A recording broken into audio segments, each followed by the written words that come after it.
I want to bring someone else in now, someone who has been an ally in your struggle to tell the truth, someone who's been a supporter of yours and you certainly of him. And obviously, in one of his film festivals, your documentary did quite well. You won the prize there. I want to bring in a dear friend of HuffPost Live and of yours, Michael Moore, who will. Oh my goodness! Wait, see that? Live and in person. He's like a cat, How man. are you? How are you, man? Oh my goodness! Good to see you, Michael. Haven't seen you in a while. I thought you went over to Geraldo. I mean, Yeah, Fox is giving me my own show. No, I was just in the neighborhood here, and I saw that you were in here, and thank you. I'm flattered. what are you guys talking about? Usual stuff, you know, with Lady Gaga, all that. Yeah. Well, I've said this to you personally, so I don't mind saying it publicly either. You've been one of the real heroes for so many years, and especially when before this war started, I came on your show, and you were like the only place that would allow any dissenting voices. Yeah. And I know how hard it was for you. I know what happened. Same thing happened to me. Dixie Chicks. Yeah. Bill Maher got fired after 9/11 just because he said one thing. Right. And I just have such admiration for you and everything you've done in this incredible film that you made, Body of War, that I had at my film festival. It was. Well, thank you, Guy. Michael consulted in the middle of our film. I was having. You know, this is tough, this creative coalition. Yeah. Is an emotional thing. I mean, people have ideas and commitment. Somehow I survived it. And Michael was very, very, I brought the king over, you know. No. The most successful documentary filmmaker in the history of the world. Right Wow. here. It really is an achievement. I'll tell you what, I try to get my picture taken with him. You used to tell me that I was the son your mother wished that she had. That's true. That's right. Well, no, it was, I mean, the film you guys you'd done such an incredible job. And Tomas, you know, is just such a powerful voice. And reading his letter on the internet this week was both heartbreaking and, but empowering. Chris Hedges recently did a wonderful piece on Thomas that I'm pleased to call The Crucifixion of Thomas Young. So I'm really pleased, you know, that failure's not a stranger to me. And while we sold no popcorn with our film, which makes me even more green when I'm with you with envy, it was very well received critically, and I was scared to death I was going to take Thomas over the side with me, but we didn't, and he's proud of the film. Can people see it on Netflix now, or Netflix, iTunes? Yeah, Netflix and Best Buy and any place else you can find. So, it is on Netflix. Okay, so can I give a 10-second commercial for you? By all means. Which camera do I look into here? You're good right there. That one. Yes, sir. This is one of the best documentaries of the last decade. I kid you not. I don't make a statement like that lightly. It is so powerful and so moving.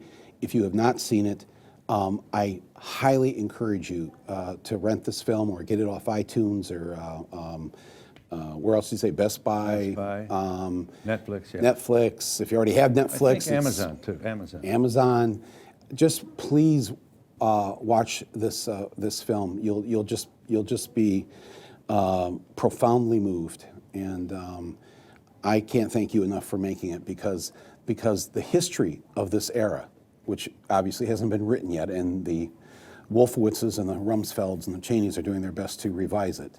Right. But you have left behind this filmed record that 20 years from now, 100 years from now, people will be like, what happened to America? This is how we went to war. Yeah.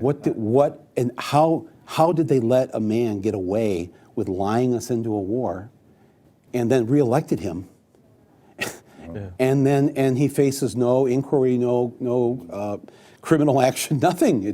They won't understand this. We're going to have to leave a note behind 100 years from now. Like, how did we let this happen? Yeah. It's interesting. In 2007, this film was not, like you said, you didn't sell a lot of popcorn.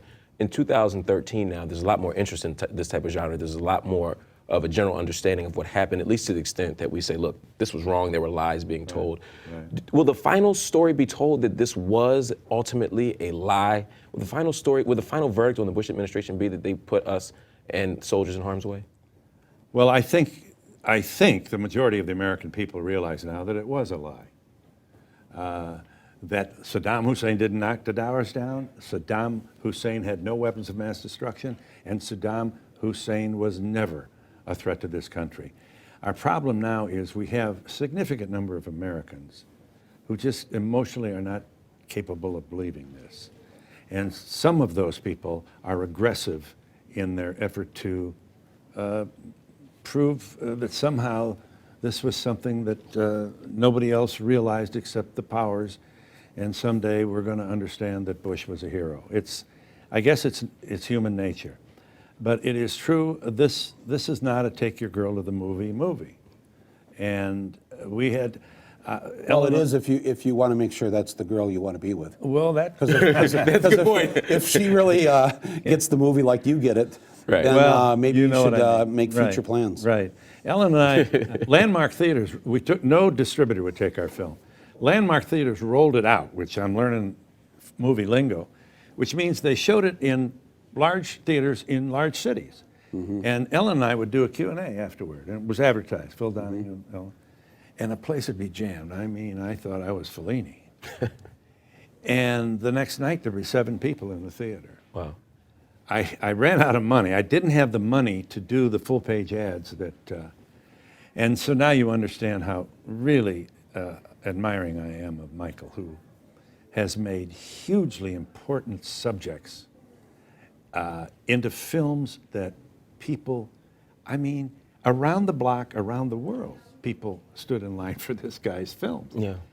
And my next film, I'm going to put Angelina Jolie in the film and on the poster.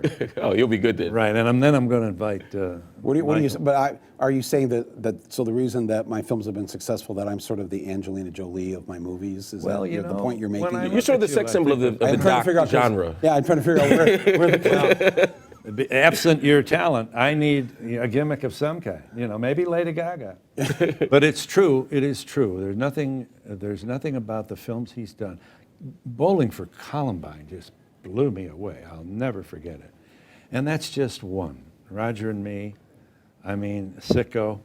The sad thing about Bowling for Columbine is that people have been writing me since Aurora and Newtown. Yeah. You got to make a sequel. You got to make a sequel. And I'm like, it doesn't need a sequel. That you could show that film tonight.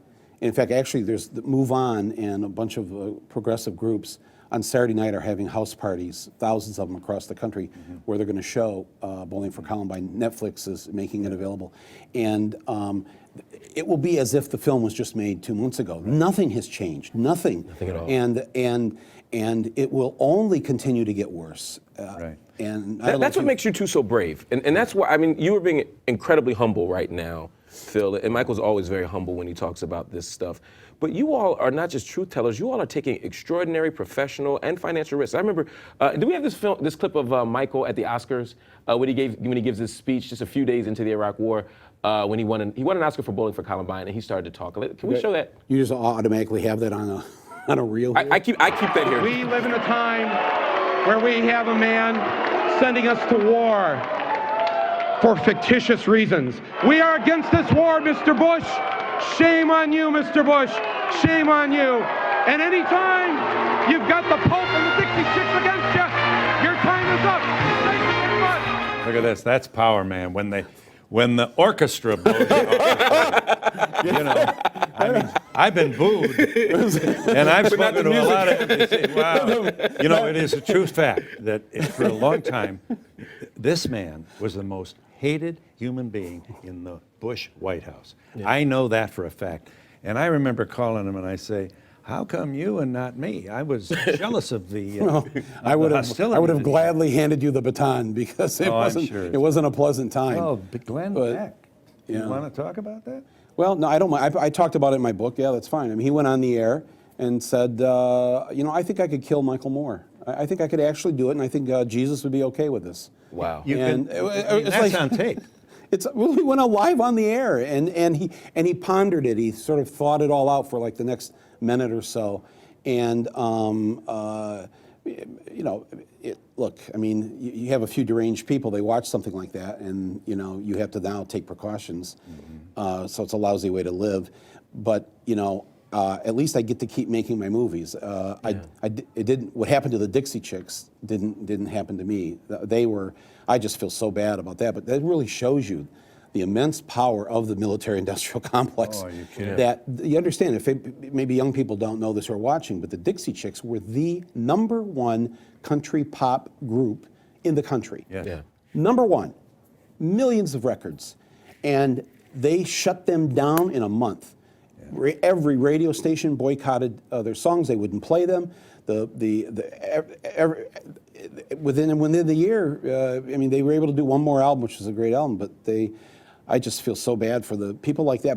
But also, Phil, I think people who are watching this know there are a lot of people out there who are not Phil Donahue or Michael Moore, who back in 2003 spoke out against the war at school, or in their office, or even within their family.